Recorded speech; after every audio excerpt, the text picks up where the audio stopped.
Hello, everyone. This is Franz Court Jr. with Sampson Properties. I am a real estate agent in the Maryland and Washington, D.C. area.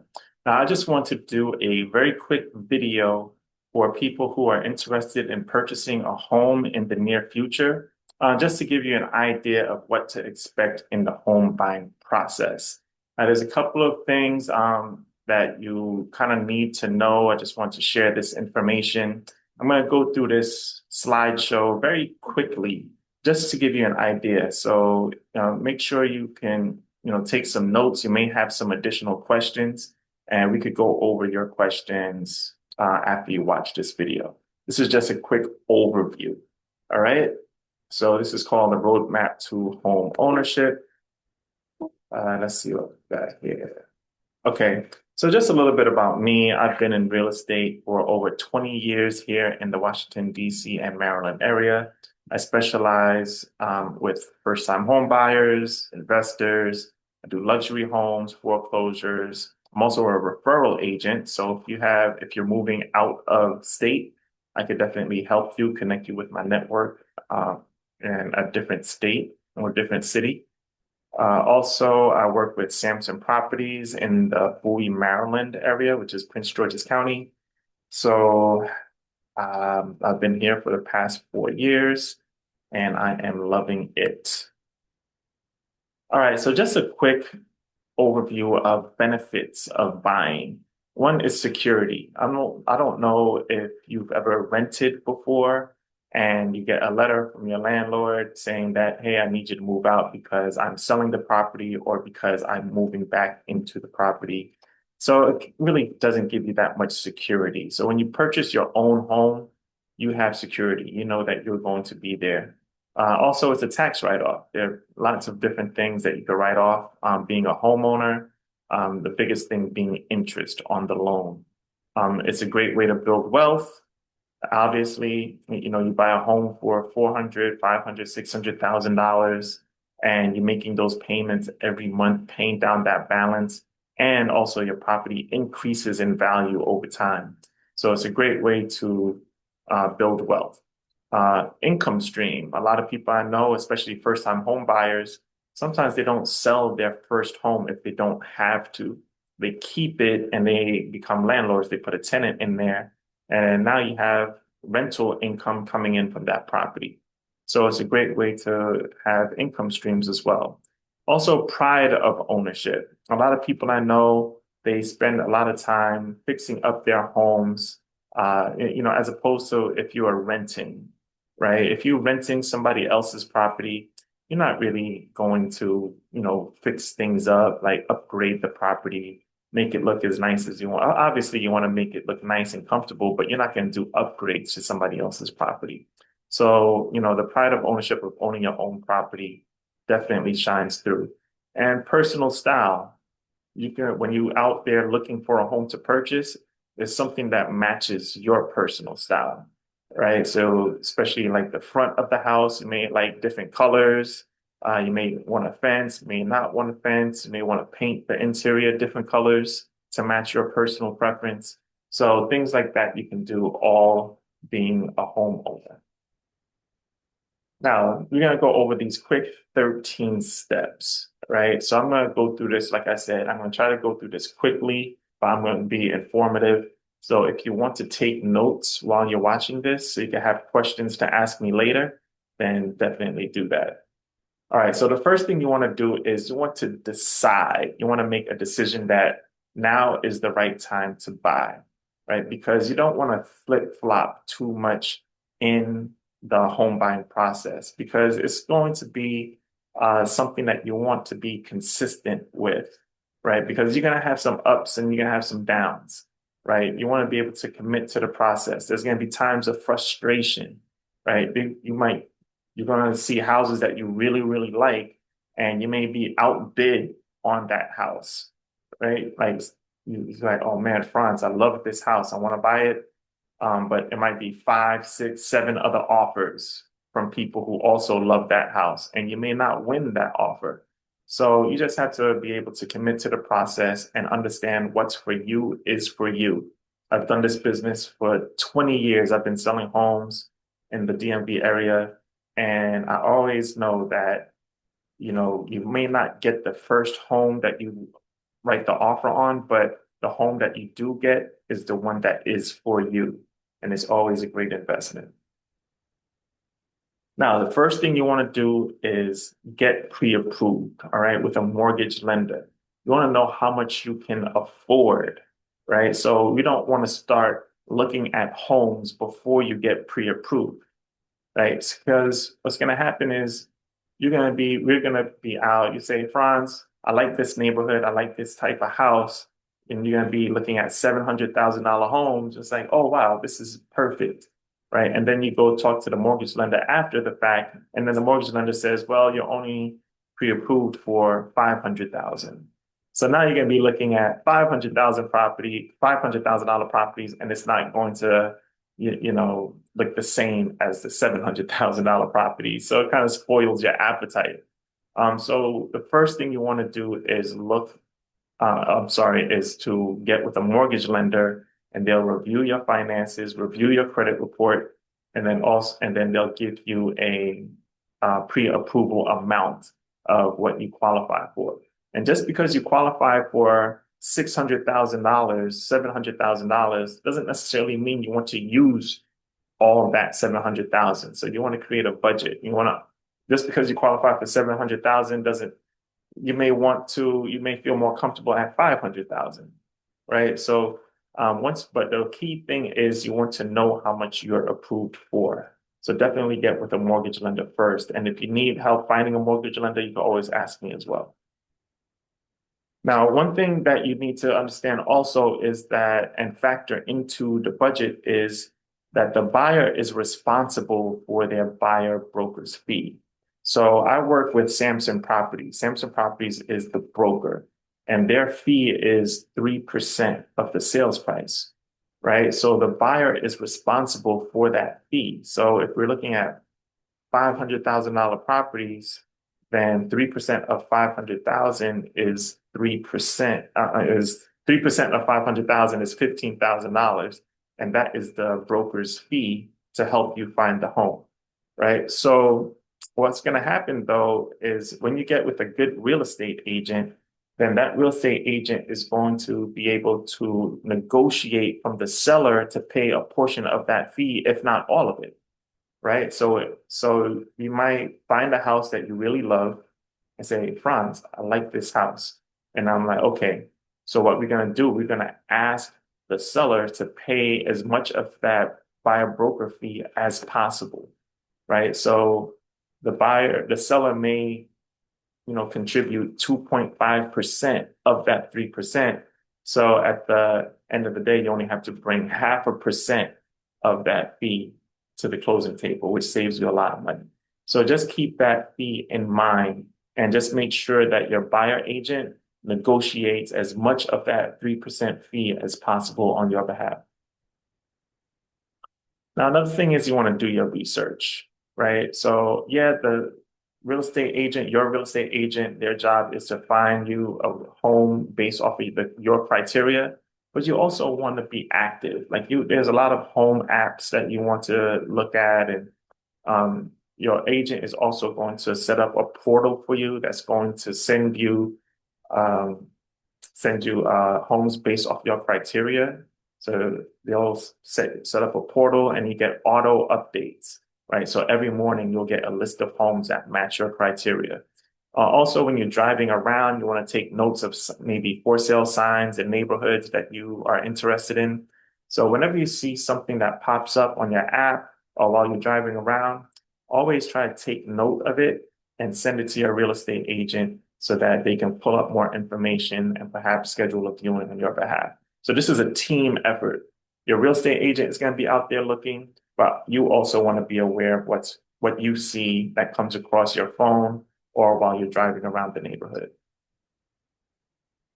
Now, during this time frame once you make the decision that you want to buy a home, then you cannot make any big purchases, right? So it's going to take a lot of sacrifice. I know I've been in this business a long time.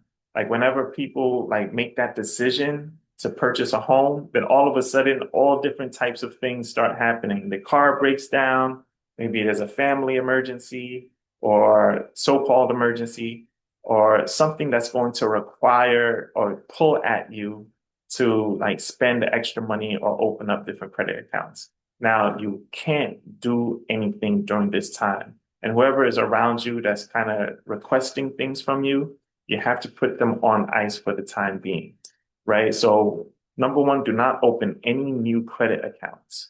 All right. No credit card. Don't open up credit cards. Don't open up, don't, pull your credit for anything, because what that's going to do is going to decrease your credit score. And right now, your credit score means everything when you're applying for a mortgage loan. Um, don't buy a new car, right? If your car breaks down, then you have to figure something else out. Do not buy a new car during the time you're looking for a home. Do not co-sign on any other person's loan. Your kids, other family members. Right now, you cannot do anything. Your wallet is on lockdown, and you want to save as much money as possible. Try to not eat out as much. Try, the morning coffees and morning drinks that cost like $7, $8, $9. Morning breakfast that costs $15. Try to save as much money as possible. So it's going to be a big sacrifice, but it's going to be worth it in the end. Now, also, what you want to do is you want to narrow down your search, right? You don't want to be like, okay, I'm open to Maryland, Virginia, and Washington, D.C., right? And then now you're looking at homes all over the DMV. What you want to do is you want to narrow down the neighborhoods that you want to live in to maybe like three or four, maybe five different neighborhoods or cities. So you're not all over the place. And once you narrow down your focus, that's when opportunities are going to appear, right? So how you make your list of priorities, you want to like, okay, obviously the neighborhoods, the area where you want to live in, but okay, how many bedrooms, bathrooms you need? Do you want to be close to work? You need to be close to metro. So make your list of priorities, right? Because you're not going to have, I've seen people with budgets of over $1 million and they still don't get everything that they want, especially in this area.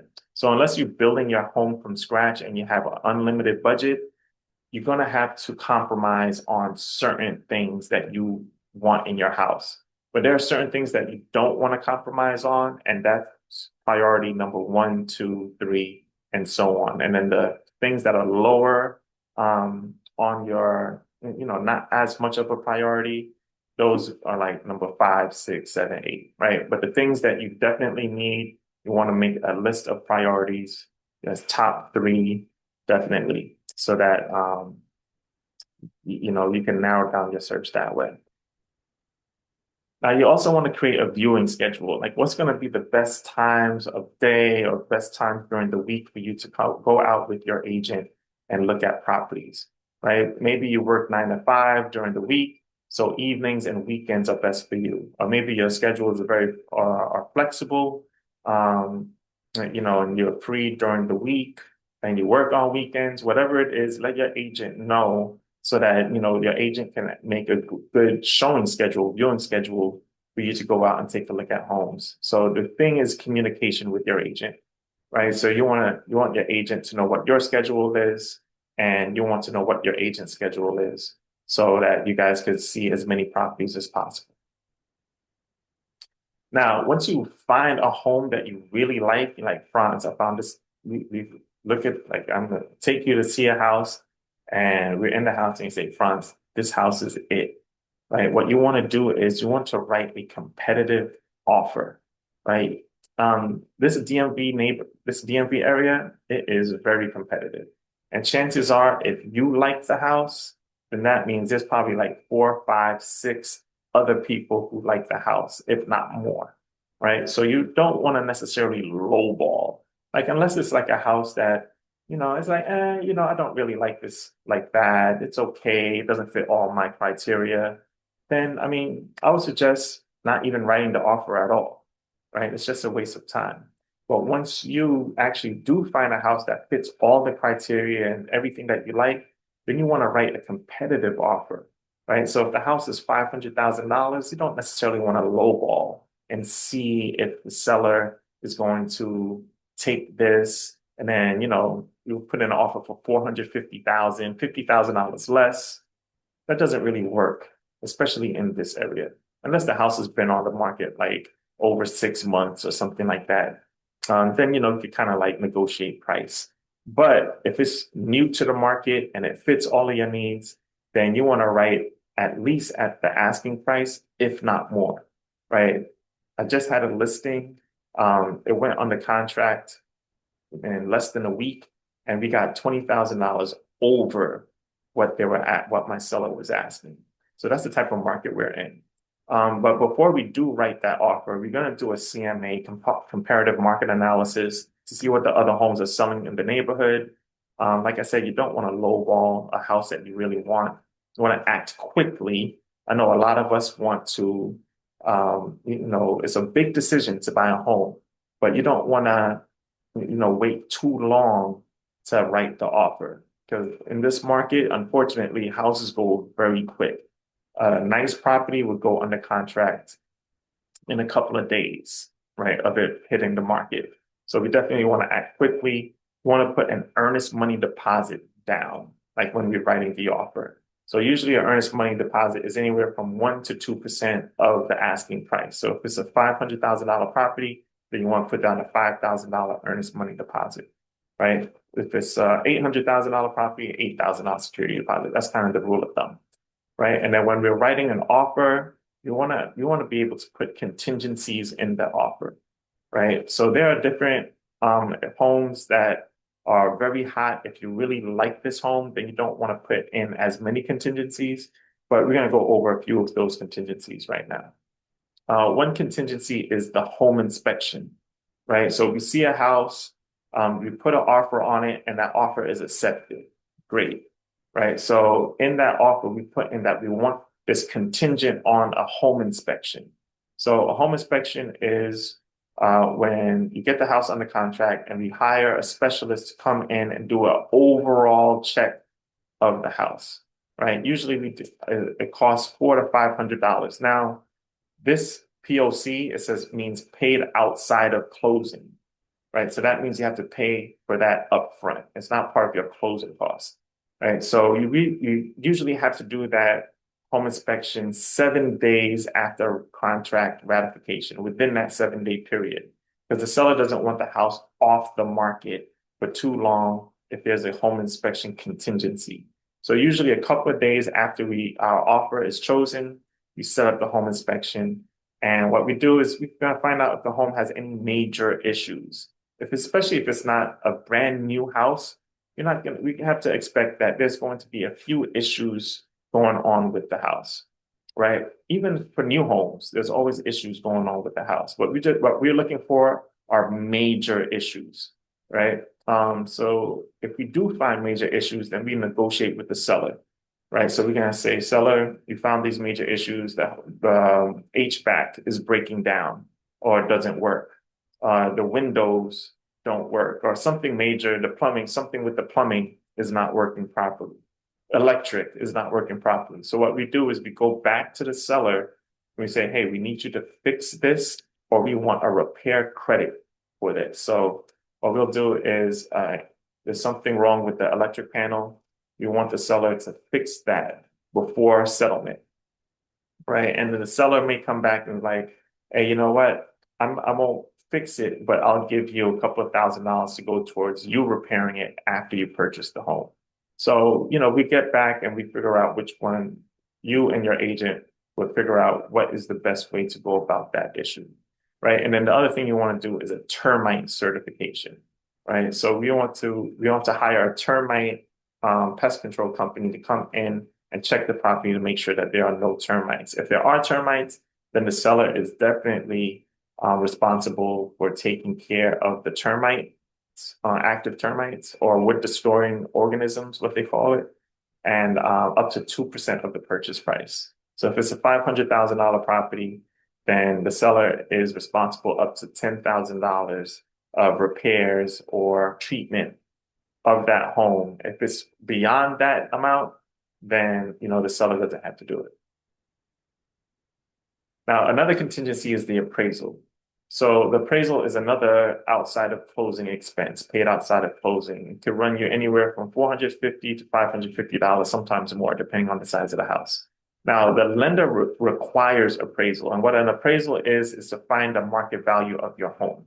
So an expert market analysis person, which is called an appraiser, they'll come in, they'll go around the house and they'll compare it with other homes that sold in the neighborhood and to come up with a value for that property. And the lender, the bank who's loaning you the money, um, takes that to make sure that you are buying a home that's worth the loan that you're asking, that's worth what you're paying for the home, right? So if you buy the house for 500, if the contract amount for the house is 500,000 and the appraisal comes in at 500,000, then we're all good. But sometimes the appraisal could come in low.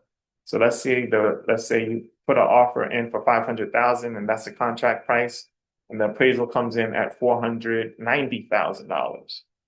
Then that means it's $10,000 low.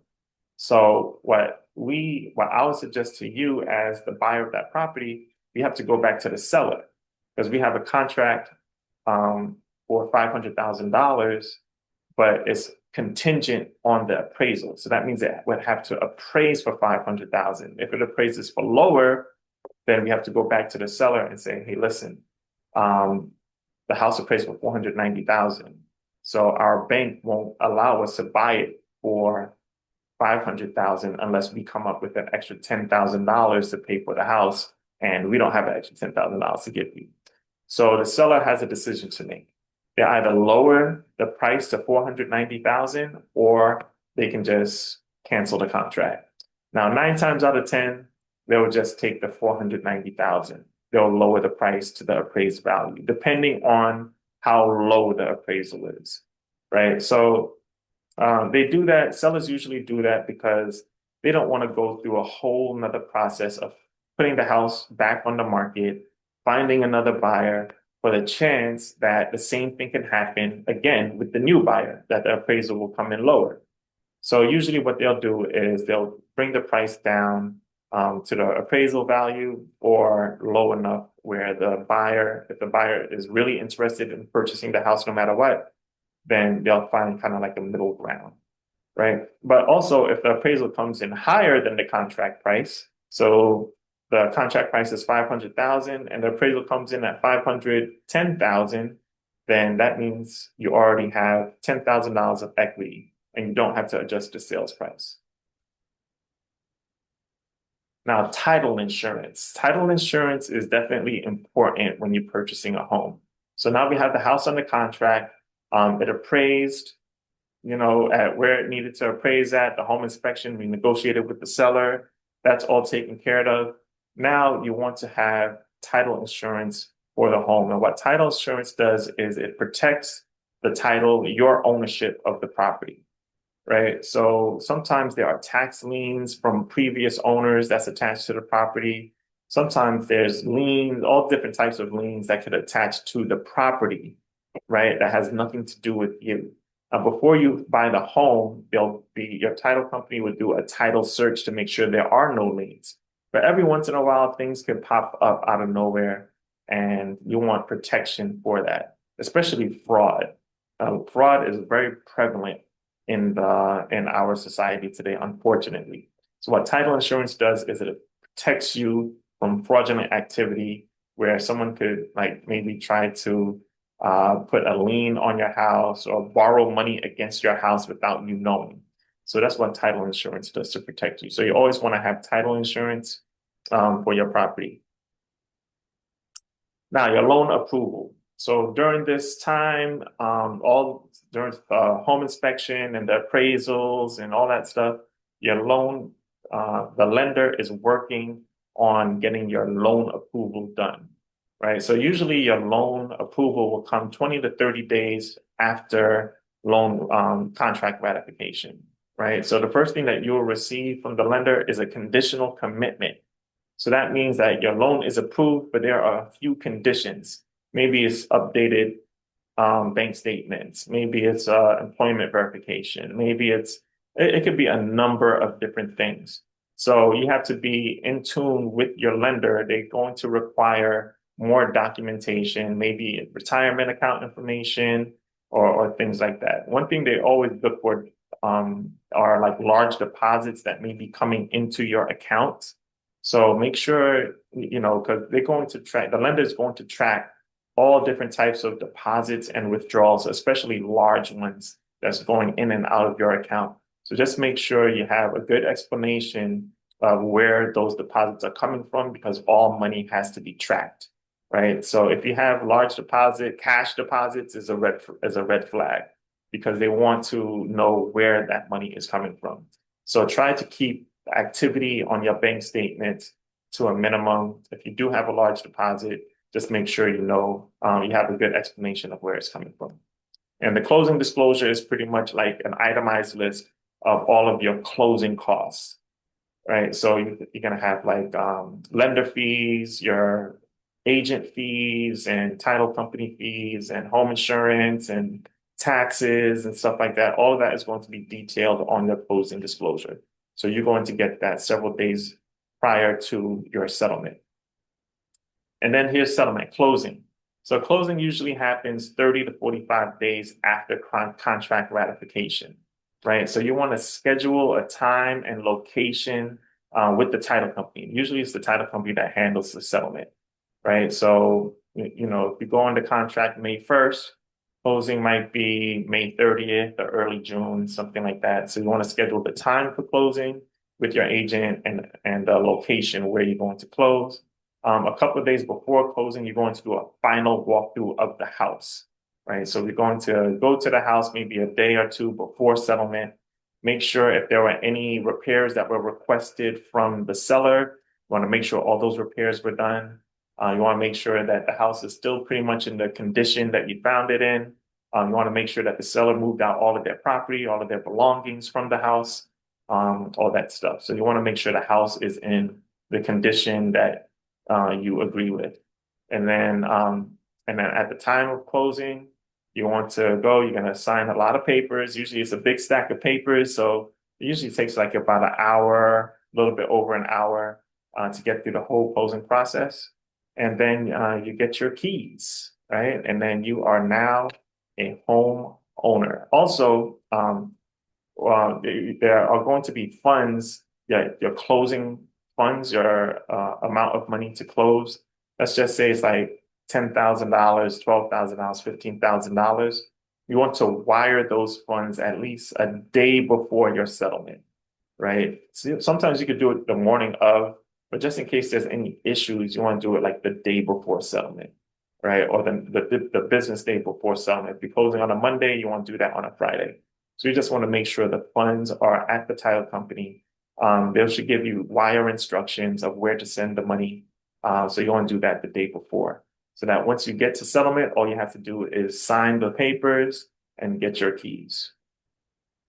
And that's pretty much it. That's like I said, I just want to go through this very quickly, just to give you an overall view of what to expect in the home buying process. And yeah, that's what we do. So if you took notes, if you have any questions, just feel free to contact me. Like I said, I sell real estate all throughout Maryland and Washington, D.C. I've been doing this for a while. I'm a top producer in the area. So feel free to contact me if you know anyone who's looking to purchase a home in the near future. All right. Thank you very much. Thanks for watching this, and I look forward to meeting you and helping you with your home ownership needs. Take care.